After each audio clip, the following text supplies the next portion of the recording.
It's fascinating, with old stars because they, of course, have done so much. They tell you so many stories. And, of course, sadly, they're lost in the annals of time. When we think of Hollywood legends, we think of them in their heyday, forgetting, of course, like all of us, they struggle with age. They have to reinvent themselves. And more importantly, their audience have to move along with them. Not an easy thing to do, as you can imagine, particularly if you're known for one particular talent. Let's not forget the likes of Gene Kelly also became a director.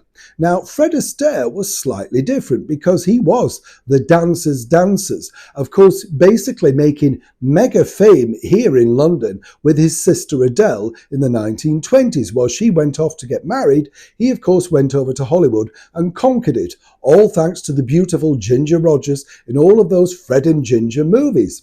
Of course, by the end of the 1950s, even he was finding it very difficult to be cast as a leading man. And as Mickey Rooney told me, it didn't matter by the fact that he was still super slim, very agile. It was simply a case of he looked too old on screen, particularly with the brand new crop of darlings that the studios were putting together. And also, let's not forget, this was a man that their grandparents possibly had gone to see in the movies. And I don't mean that unkindly. But as Mickey also pointed out, Fred did try and move into other areas, not necessarily with the same success.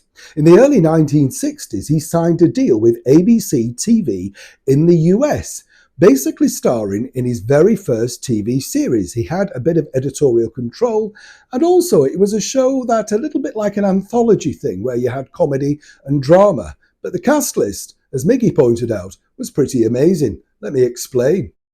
The Arcola Hour, or Arcola Drama Hour as it was named, was introduced by the dancer and actor Fred Astaire.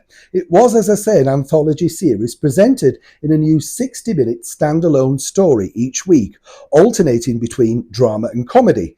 Astaire also starred in several episodes of the series.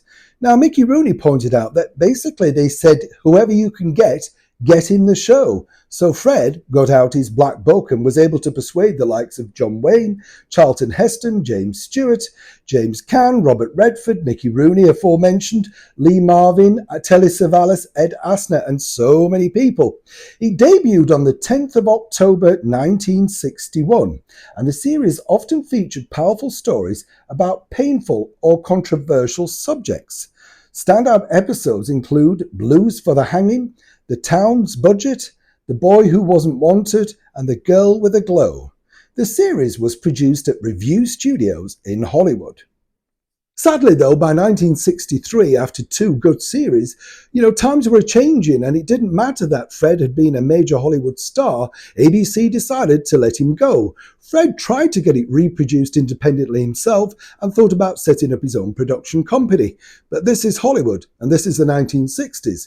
It's all about the beach party movies, the young and happening new things, and of course, very soon, the invasion of the Beatles.